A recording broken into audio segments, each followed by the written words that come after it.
విజయవాడలో జరుగుతున్న విదేశీ రాయబారులతో పరస్పర అవగాహన సదస్సులో ముఖ్యమంత్రి జగన్ మాట్లాడుతున్నారు. ప్రత్యక్ష ప్రసారం ద్వారా చూద్దాం. Thank all of you for coming over here, and I welcome you, all of you as well. More than 30 countries, more than 50 representatives, 16 ambassadors, all of them I sincerely thank from the deepest of my heart. Today, I think this is one of the one of the unique initiative what is being started over here, and the sincere thanks to central government for actually coming forward to make this a reality.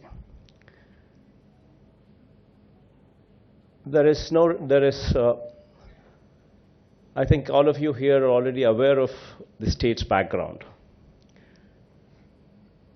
I would not say that, we are a very developed state, we have everything on a platter. I wouldn't say that.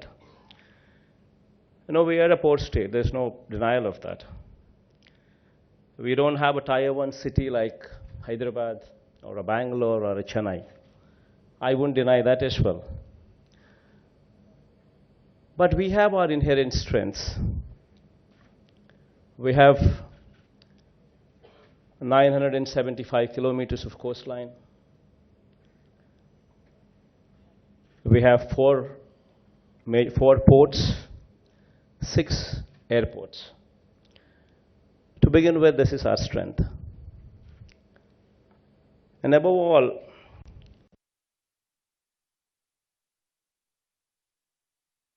I like to speak of one very important thing what attracts investment is how stable the government is. And I can take pride in telling you that an overwhelming mandate was given to us. We have, out of 175 MLAs, constituencies, we've scored 86% of the seats, 151 plus seats. And as far as the parliamentarians are concerned, we're also proud to say that we are the 4th largest party in the country in number of parliament seats. And we're also proud to say that we share a phenomenal good relationships with the central government and as well as the neighboring Telugu state of Telangana as well. Not to ignore Tamil Nadu, the adjoining state as well, and Karnataka as well. So the ties with the neighboring states are phenomenal. Central government support is there. There's an overwhelming mandate in our favor. This could also add to our strength when we market ourselves to the outside world. And speaking of what we can do to facilitate better trade, I can just speak of one or two very important aspects what would actually be a deal clincher.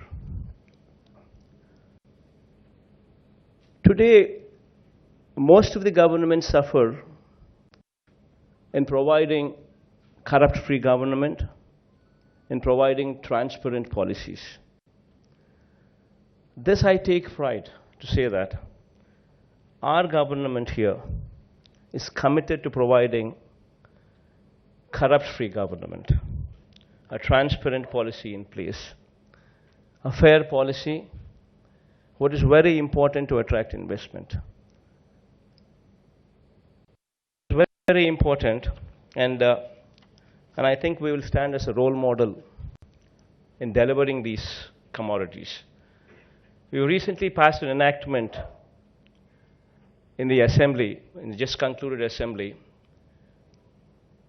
and this enactment is the first in the country, and I think it will set a new standard for the country as well in bringing about transparency at the highest level in every transaction what takes place in Andhra Pradesh. And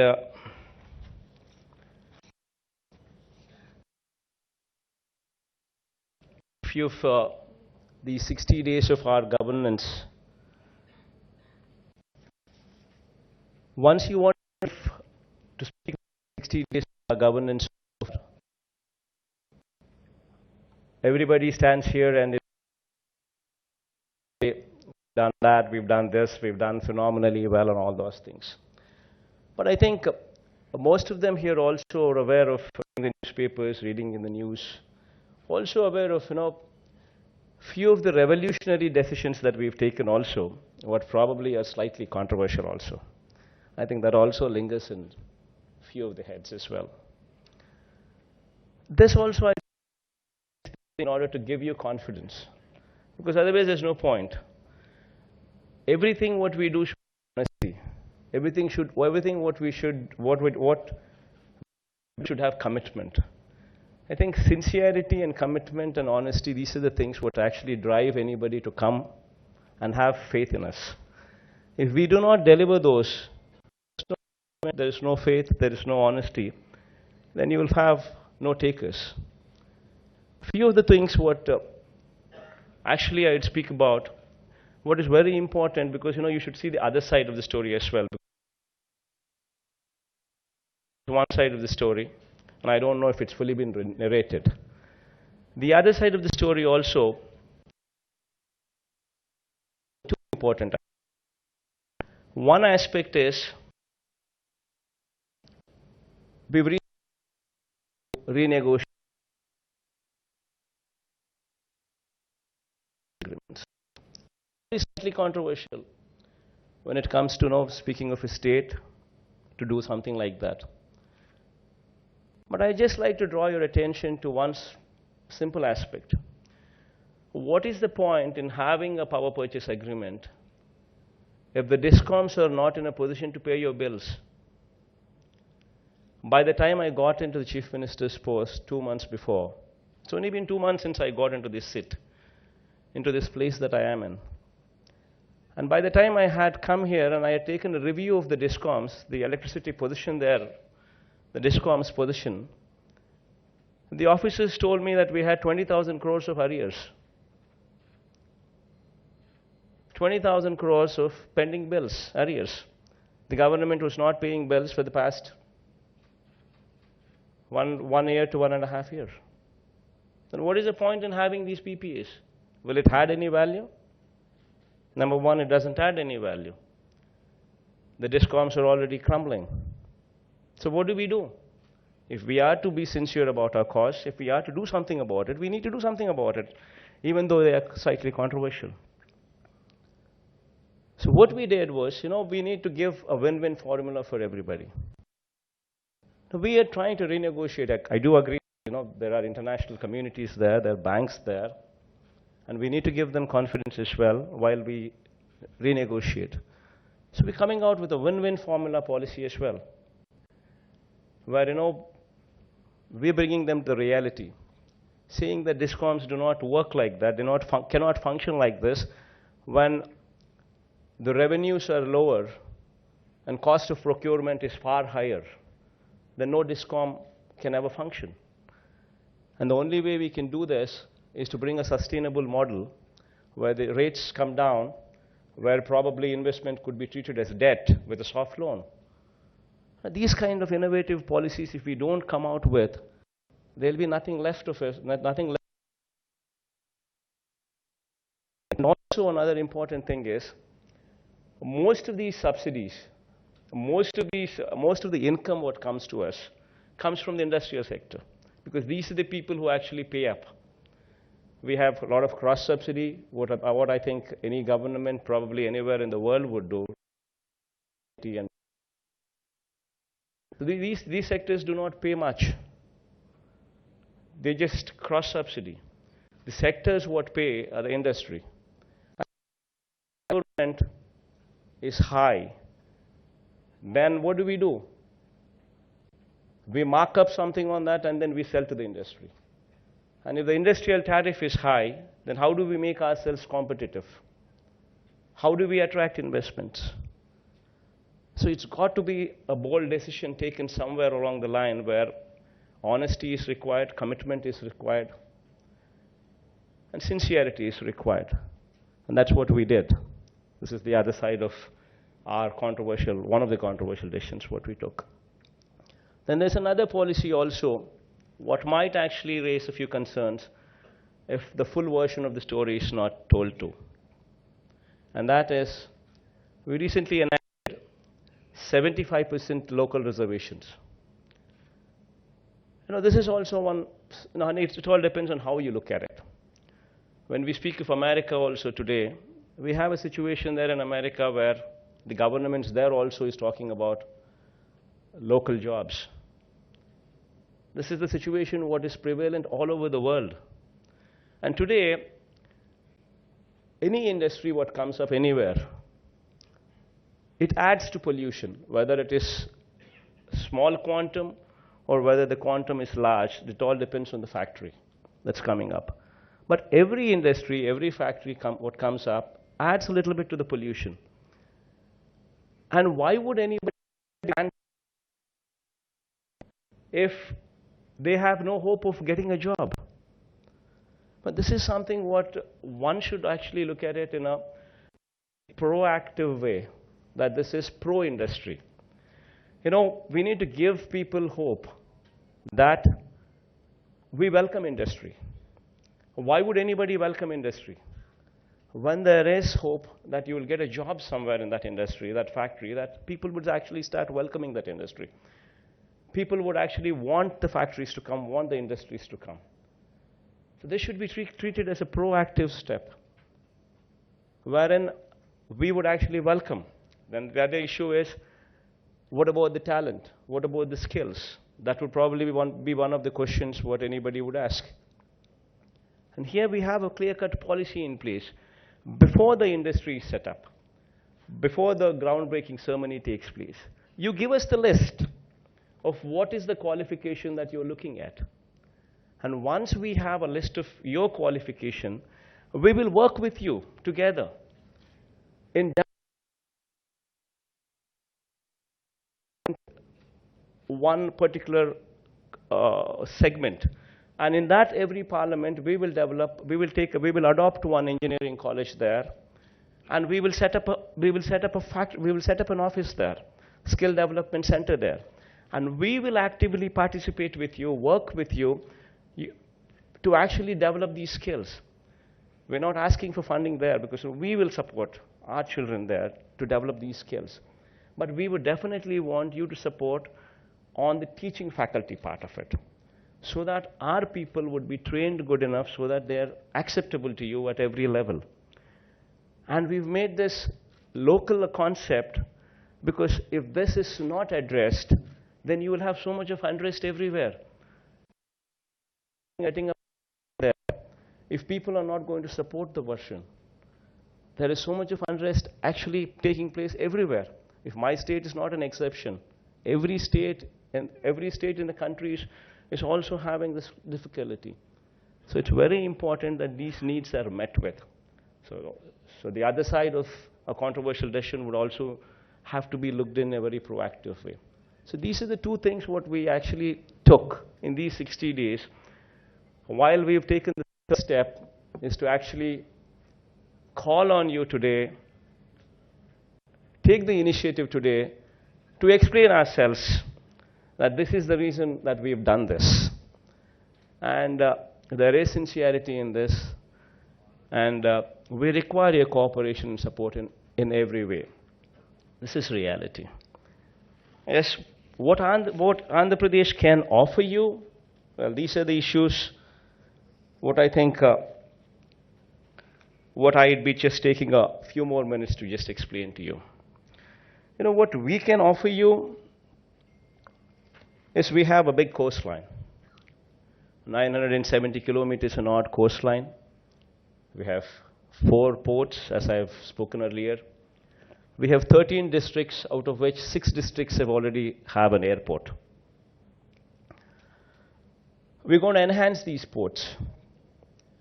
By the end of these 5 years, we will actually be coming up with 4 more ports.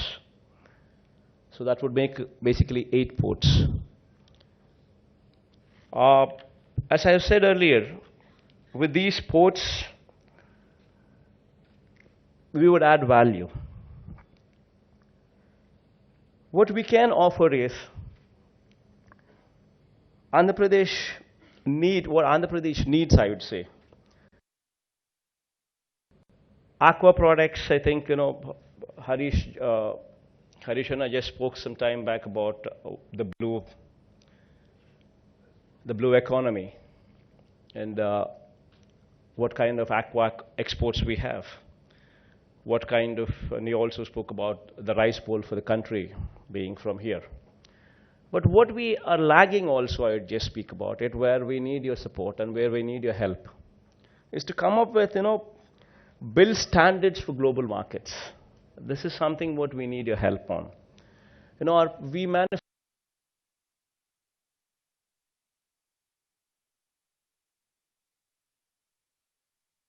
also want these gaps, good agricultural practices, the global standards.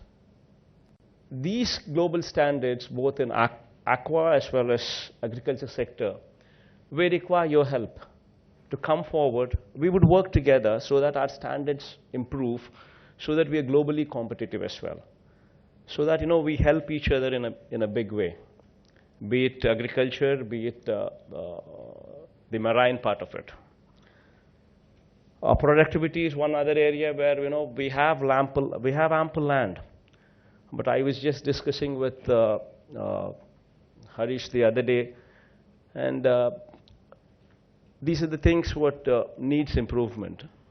For instance, we have coffee, where per acre yield coffee of ours is 250 kgs. And in Vietnam, I was told, is 7 to 8 tons, 7,000 kgs to 8,000 kgs is what I was told. These kind of innovative practices to improve productivity and yield, this would be something what we would also love to collaborate on. And then we have opportunities exist in seaports, investment could be sought. Airports, investment could be sought. Refineries, investments could be sought. Steel projects, investment could be sought. And water management investment could be sought. Mobilization of financial resources for the state would be one important area where we could come along in a very big way. Projects such as interlinking of rivers. We have a situation where we are the fag end state, we are the tail end state. So we have a situation where interlinking of rivers is a very essential part to stabilize this agrarian economy. We have a situation where we need your help there to interlink Godavari to Krishna, to stabilize the water needs there, where both of us can come together in a very big way.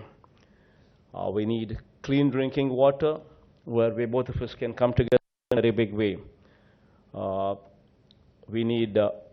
also wanting to bring about green revolution, where we want to actually scrap the diesel buses, the public transport system of diesel, and get into electrical buses in a very big way. Also be an opportunity where both of us, all of us could come together in a very big way.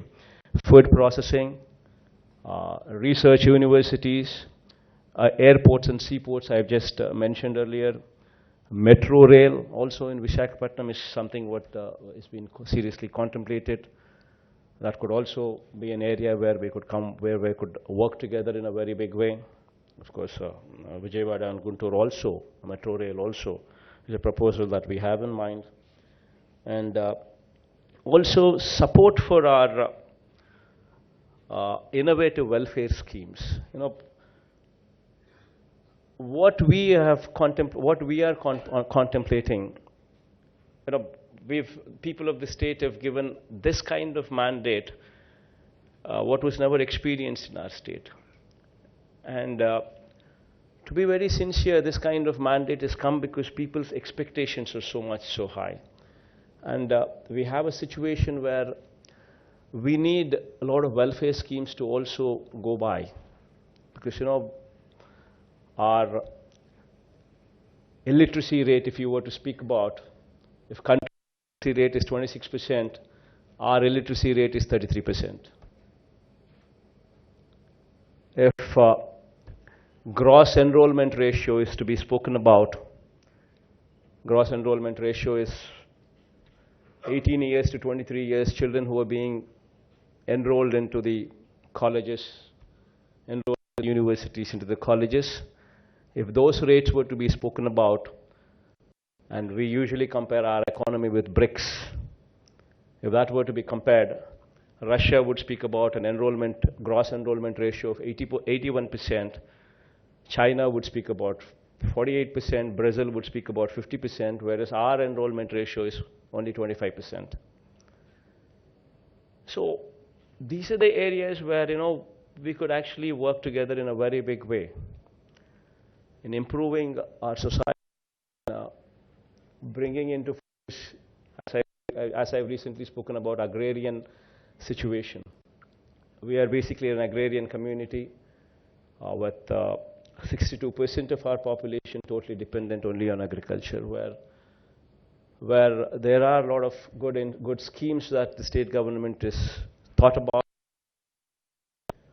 Life situation of the farmers, of the riots, where help would be a modernization of schools, modernization of hospitals, to everything else, where countries who could play a big role in coming together to help us in a very big way. So all these opportunities, all these things, what I think I've spoken in depth. All what I'd like to say is, while I just spoke about the narratives, what my state could offer and what my state is all about, all what I can say now is,